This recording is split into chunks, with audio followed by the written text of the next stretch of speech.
There's this quiet second right before I correct Alex, where he looks at me with that mix of uncertainty and trust. And in that stillness, our entire female-led relationship resets itself. Why correction exists in our marriage. Most people hear the words wife-led marriage or female-led relationship and instantly picture something extreme. Someone barking orders, someone losing their identity, someone being controlled. But that's not our life, not even close. What Alex and I built is a structure that keeps us connected, calm, and honest. I lead, not because I want power, but because the relationship feels balanced that way. He follows, not because he lacks strength, but because surrendering to the woman he loves centers him. That didn't happen overnight. It took time, conversations, boundaries, trust. And eventually, we created a rhythm where his submission became a form of devotion, and my authority became an act of care. When Alex slips out of alignment, it's rarely about the actual mistake. It's about the energy behind it. A shift in his tone, a careless moment, a hint of resistance, a forgotten responsibility. That's when I step in. That's when Wifey guides him back. Today, walking you through how I correct him, the methods, the structure, the emotional foundation underneath it all. Not for shock value, but to show you what discipline looks like when it's rooted in stability, consent, respect, and intimacy. Later, I'll share a moment when Alex pushed a boundary so far, even he wasn't sure how I would handle it. Household chores are not punishment in our home. They are grounding. When Alex drifts, emotionally, mentally, I can see it instantly. And the fastest way to bring him back into our shared rhythm is through purposeful, precise tasks. I give Alex jobs that require him to focus, washing dishes with slow, controlled movements, refolding towels until the edges line up perfectly, polishing the kitchen table until it reflects the light, reorganizing shelves with intention. I don't appreciate sloppy work. Sweeping corners most people ignore. They always miss the corners. Ironing shirts so the fabric looks untouched. These tasks aren't random. They force stillness, presence, humility. I have Alex focus attention now. Last week, Alex rushed through the guest bathroom, missed a few spots, didn't check his work. When I walked in, I didn't raise my voice. I didn't sigh or scold. I simply said, "Let's try that again, from the beginning." He knew exactly what that meant. I stood nearby, quietly observing as he restarted. His breathing slowed, his shoulders softened. Alex, focus needed to reset. The tension he brought in from his day melted away as he put his full attention into each motion. I wasn't correcting the cleaning. I was correcting the state he was in. And when he finished, he looked centered, grounded, aligned again. And there's one particular chore, the one Hubby avoids, that always tells me if his head is truly in the right place. Oh, I'll show you that one soon. Corner time is one of the most misunderstood practices in a female-led relationship. People assume it's degrading. It isn't. For Alex, it's a mental reset. He stands facing the corner, feet together or sometimes slightly apart depending on the lesson, hands behind his back or resting at the top of his head. There is no phone, no fidgeting, no noise.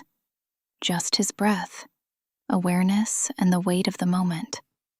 I may add a small challenge, holding a stance for a longer time, lifting his chin slightly, straightening his back, when I need his posture to reflect discipline. Not to hurt him, but to keep him present, because corner time forces him to step out of emotion and into accountability. He always comes out calmer, more open, more receptive.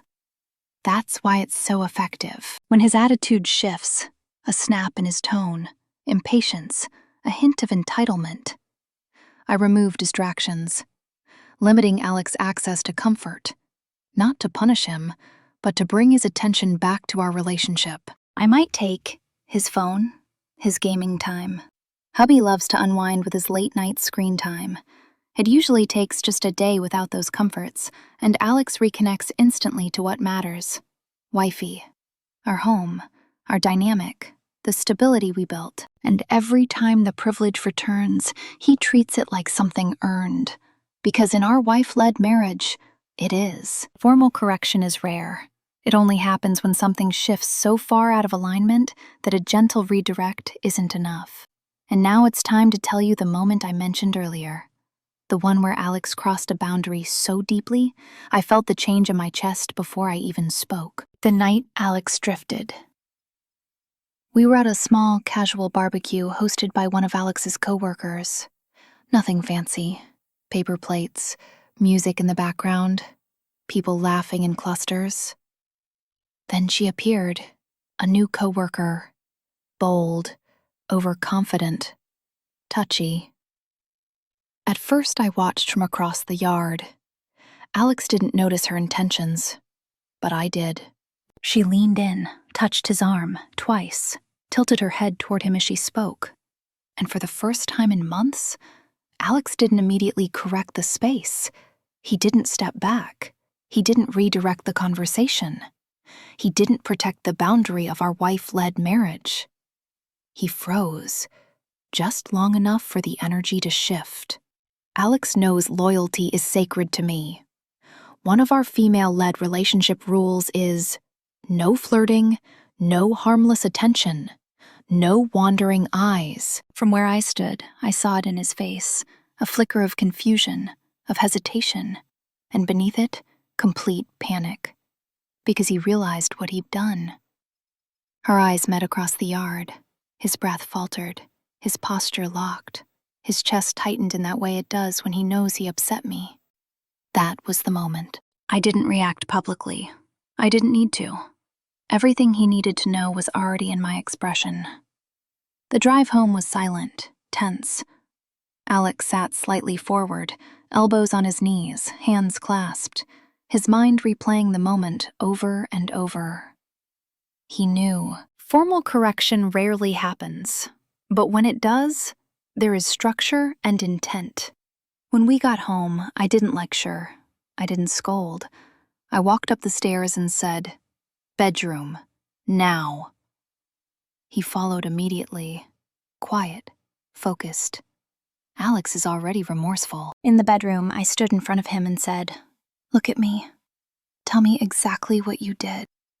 His voice shook, not from fear, but from the weight of disappointing me. Alex, I let someone invade the space I'm supposed to protect. I didn't step back. I didn't honor us. I didn't honor you. You didn't honor yourself either. Alex lowered his eyes. Position yourself for a correction. He obeyed. You created chaos outside this home. You let someone touch you. You let her take your attention. And that is a violation of our structure. You will receive a correction. I stepped closer, lifted his chin so his eyes met mine. You will stay still. You will breathe. Alex, you will feel every part of this moment. Then the correction began.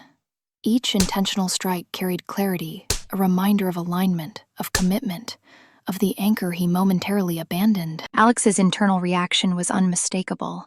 His breathing slowed, his chest softened, his posture surrendered fully. Each physical correction is measured, consistent, intentional. The goal isn't pain, the goal is focus. When the correction ended, I placed my hand on Hubby's hand. "Stay right there," I said softly. He remained still, breathing, letting the moment settle. When he finally relaxed, I stepped in front of him again. "Look at me." His eyes were soft, open, realigned again. Once Alex sat beside me on the bed, I held his hands gently. "Tell me the truth of what you understand now." I understand why it hurt, how it shifted us. I understand that I failed to protect our space, and why you led me back tonight. I nodded. Good. This is how we prevent it from happening again. We reflect. He trusts me. He never fears me. And that trust is why correction works. We reconnect. We rebuild the rhythm. This is how discipline becomes devotion, how correction becomes closeness, and how Alex always finds his way back to me. People think correction is about power. It isn't. It's about direction.